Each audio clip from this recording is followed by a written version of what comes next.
Fever down! Bow, bow, bow! Big dub! Yes, sir! Dub. Dub. Big dub. Job's not done yet. Job's not done yet. Dub's in the chat. Back to Sin City. One more. We can do it. I'm not giving. One more.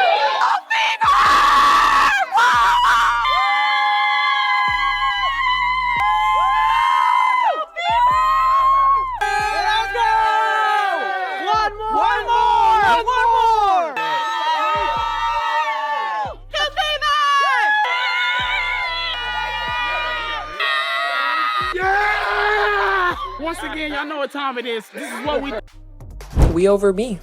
That's been our identity the entire season. We all we got, we all we need.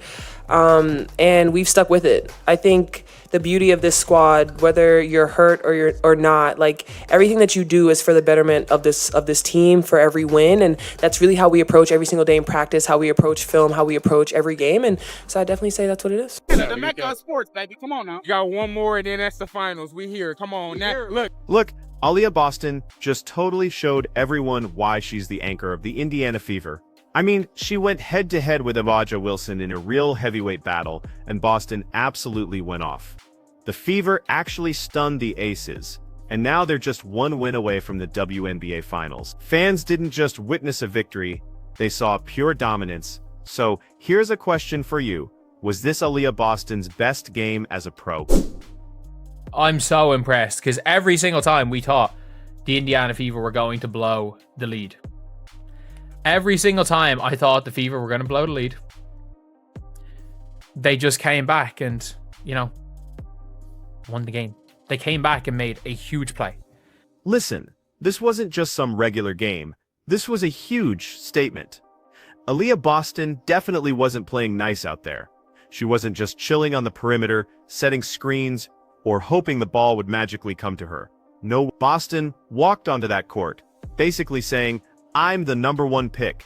I'm an all-star, and I'm coming straight for the so-called MVP. And you know what? She absolutely delivered. You saw Boston just hooking it in. She put up 24 points, 14 rebounds, 5 assists, 2 steals, and 2 blocks. Plus, those weren't empty stats either. Every single bucket she scored mattered. Every rebound she grabbed actually shifted the momentum, and every time she went to the free throw line, it just drained the energy right out of the Aces. Boston didn't just play basketball, she truly imposed her will on the game. And get this, let's talk about that free throw line specifically, because that's really where the whole game started to tilt. She had 13 attempts and made 10 of them. That's the exact kind of aggressive play Fever fans have been literally begging to see. You don't just get 13 free throw attempts by being soft or passive, you get them by bullying defenders, by constantly demanding the ball, and by making the refs blow that whistle, whether they want to or not. And for everyone who's been saying Boston is too quiet, too passive, or too much of a team player, well, she completely shut that down. Aggressive Boston is dangerous, and aggressive Boston is unstoppable. This is the version of her Fever fans need every single night. Now, let's not pretend it was easy out there. Aliyah Wilson absolutely showed up too, dropping 31 points, 9 rebounds, 4 steals, and 3 blocks, the usual chaos machine. This was truly two heavyweights just throwing haymakers at each other. Wilson definitely had her runs, but Boston answered every single time. This wasn't a battle of role players, this was the best versus the best. And for once, Boston came out on top. But here's the kicker. It wasn't just Boston. Remember that Boston screen setting up the left elbow, which led to an and one for Kelsey Mitchell? Kelsey Mitchell, also known as Pistol, just went right back to work, putting up 25 points on 9 of 20 shooting and 5 of 6 from the line. Every single time the Aces tried to push, Mitchell hit a dagger, and you could tell Vegas geared up to slow her down, throwing doubles and rotating help, but it just didn't matter. Mitchell still carved them up. And then Odyssey Sims decided it was her turn, scoring 18 points on 6 of 9 shooting, plus some absolutely filthy footwork that had defenders looking like traffic cones, with that in-and-out cross pump fake and step-through finish. Just disgusting. Sims doesn't always get the headlines, but without her aggression, this game easily could have slipped away. She brought energy, scoring, and attitude. Now, Lexi Hull's box score won't exactly blow you away, with 7 points on 2 of 12 shooting. But numbers don't always tell the whole story. She had 4 steals, 7 rebounds, and played relentless defense, hounding Jackie Young and Chelsea Gray all night. And those extra possessions she created, they mattered. Winning teams absolutely need grinders like Hull, and tonight she was just everywhere. And let's not overlook the little things either. She Petty gave solid minutes off the bench, Aerial Powers chipped in, and even when shots didn't fall, the effort stayed high. That's what playoff basketball demands. Now here's where things get spicy. The free throw disparity, with the Fever shooting 34 and the Aces only shooting You already know Becky Hammon is absolutely fuming. Vegas is probably about to file an official complaint, write a novel about unfair officiating, or maybe even call Adam Silver to ask for backup. But here's the truth. Indiana earned those free throws. They attacked, they forced contact, and Vegas settled. That's not bias, that's just basketball. But let's get back to Boston, because this game was ultimately about her. For weeks, fans have been frustrated with too many games having single-digit shot attempts, and too many stretches where she looked invisible on offense. Tonight proved that when Boston demands the ball, the Fever go to another level. Wilson couldn't handle her one-on-one, so Vegas started sending doubles, and when they did, Boston dished it out, tallying 5 assists. That's the beauty of her game. She doesn't just score, she reads defenses, makes the right pass, and forces teams into impossible choices. This is why Fever fans scream every time Boston stands at the three-point line, setting dribble handoffs instead of posting up. She's not a decoy, she's the weapon. Tonight, Stephanie White finally figured that out, and you have to give credit where it's due. The game plan truly put Boston in positions to dominate. Now let's zoom out for a second. Indiana is just 1 game away from the WNBA Finals. Let that sink in. A team that's been laughed at, clowned, and dismissed for years is now knocking on the door of the championship round, and they did it by taking down the defending champs. The Aces aren't some pushover, they're a dynasty in progress. They've got Wilson, Gray, Young, Plum, they've got rings, they've got experience, and yet Indiana just punched them in the mouth. That's not luck, that's pure growth. And let's be honest, the league absolutely needed this. Fans are tired of the same old Aces show. They're tired of the refs protecting the Golden Girls. They want fresh blood, they want a new storyline. And nothing would shake things up more than Caitlin Clark and Aliyah Boston leading the Fever into the finals. Speaking of Clark, don't forget she's not a rookie anymore. This is her 2nd year, and even though she wasn't the headline tonight, her presence changes everything. Vegas has to account for her range. They have to guard her 30 feet from the basket, and that just opens up lanes for Boston, Mitchell, and Sims. Clark might not always fill the stat sheet, but her gravity truly warps defenses. And that's the scary part for Vegas. They can't stop everyone. If Boston plays like this, and Mitchell keeps scoring and Clark keeps drawing doubles, the Aces are in trouble. Deep trouble. Let's also not ignore the Fever defense. They held Vegas to just 11 free throw attempts. And that's discipline. That's focus. That's refusing to bail out Wilson with cheap fouls. And even though Wilson got her numbers, Indiana made her work for every single bucket, and that just wears a star down. Jackie Young put up 18, but it wasn't enough. Chelsea Gray added 15, but couldn't dominate. Kelsey Plum, she was a ghost. And when you're counting on role players to bail you out in the playoffs, you're pretty much cooked. Indiana played like a team, and Vegas played like Wilson plus question marks. That's the difference. Now let's really dig into what this means moving forward, because this wasn't just some random Fever win.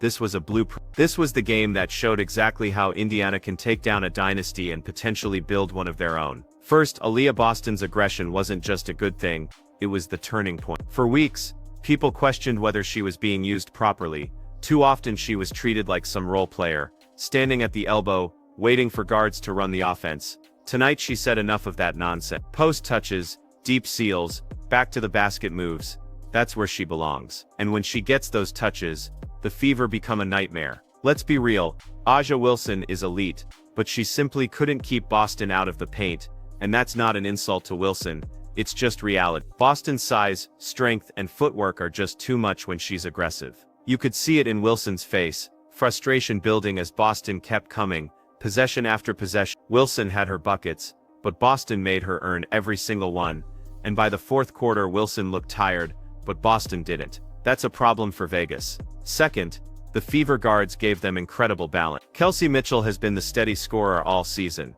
She's used to the pressure, she's used to defenses collapsing on her, and yet she still finds ways to deliver. That pull-up jumper in the third quarter, cold-blooded. The hesitation drive late in the fourth, a game changer. Mitchell isn't just a scorer, she's a leader. She set the tone, and her teammates absolutely followed. Odyssey Sims deserves a whole segment of her own.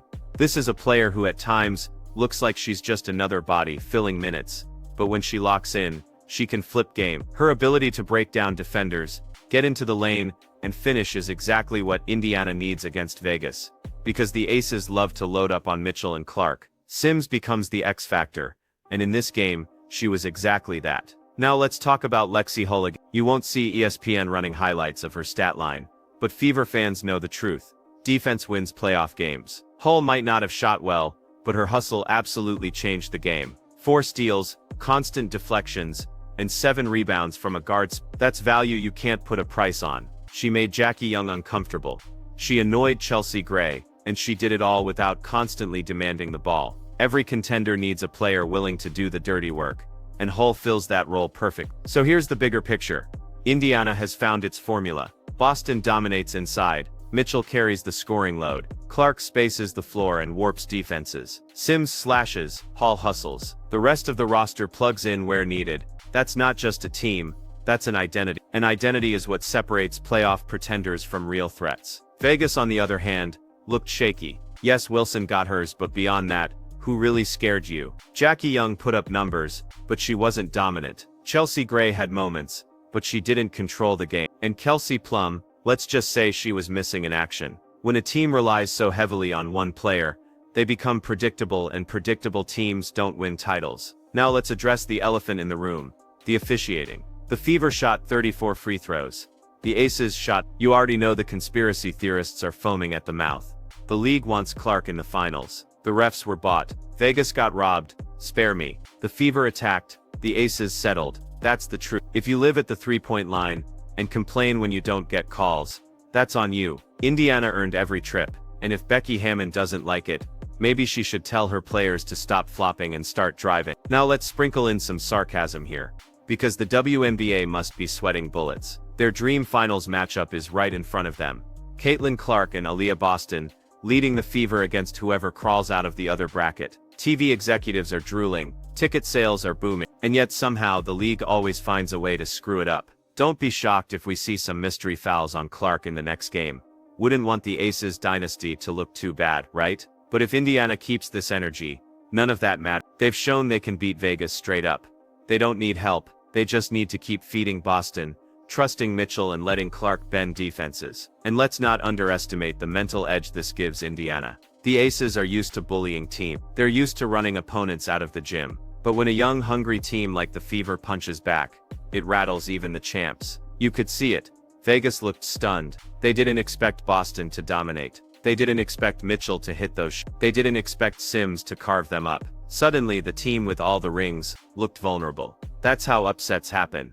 Not by luck, but by belief. Indiana believes now, and belief is dangerous. Let's also shine some light on Stephanie White. Yeah, she's taken her fair share of heat this season, and some of it's been deserved. But credit where it's due, she adjusted. She finally put Boston in positions to dominate. She finally trusted her star to carry the load, and it paid off. That's coaching, that's growth, and it came at the perfect time. Now let's not get ahead of ourselves. This series isn't over. Vegas is still dangerous. Wilson is still Wilson. Gray is still clutch, and the Aces have championship DNA. But the balance of power has shifted. Indiana knows they can win, and once that belief sets in, it's hard to stop. Think about the stakes. A Fever win in Game 5 doesn't just send them to the finals. It changes the league. It signals the end of Vegas's reign, and the start of a new era. The Caitlin Clark era. The Aliyah Boston era. The Indiana Fever era. And whether the league office likes it or not, that's where we're heading. Now let's have a little fun. Imagine being Vegas right now. You're the defending champs. You're supposed to be the big bad powerhouse, and you're getting outplayed by a second-year guard, a second-year center, and a scrappy supporting cast. That's embarrassing. That's humbling, and that's exactly why fans are loving it. Because let's be real, outside of Vegas diehards, who's really rooting for the Aces? Nobody. People want fresh faces. They want new stories. They want the underdog. And Indiana is absolutely delivering. This team went from being the league's punching bag to being one win away from the finals. That's the kind of turnaround that makes people believe. And let's not forget the fan angle. Fever fans have suffered for years. Empty arenas, endless losses, no respect. Now suddenly they're watching Boston dominate. Mitchell shine, and Clark revolutionize the game. The Fever went from irrelevant to must-win. That's not just good for Indiana. That's good for the league. But here's the kicker. Indiana isn't satisfied. You can see it in their eyes. This isn't about making the finals for the experience. This is about winning. They truly believe they can beat anyone. And after watching Boston school Wilson, can you really say they're wrong? So let's wrap this up. Aliyah Boston just had the game of her career. She dominated Wilson. She lifted her team. She silenced the critics. And she proved that when she's aggressive, the Fever are contender. Add in Mitchell's scoring, Sims's spark, Hull's hustle, and Clark's gravity, and you've got a team that can absolutely shock the world. Vegas, they're on the ropes. They better come up with something fast, because Indiana smells blood. And if the Fever finish the job, the WNBA finals are about to get a whole lot more interesting.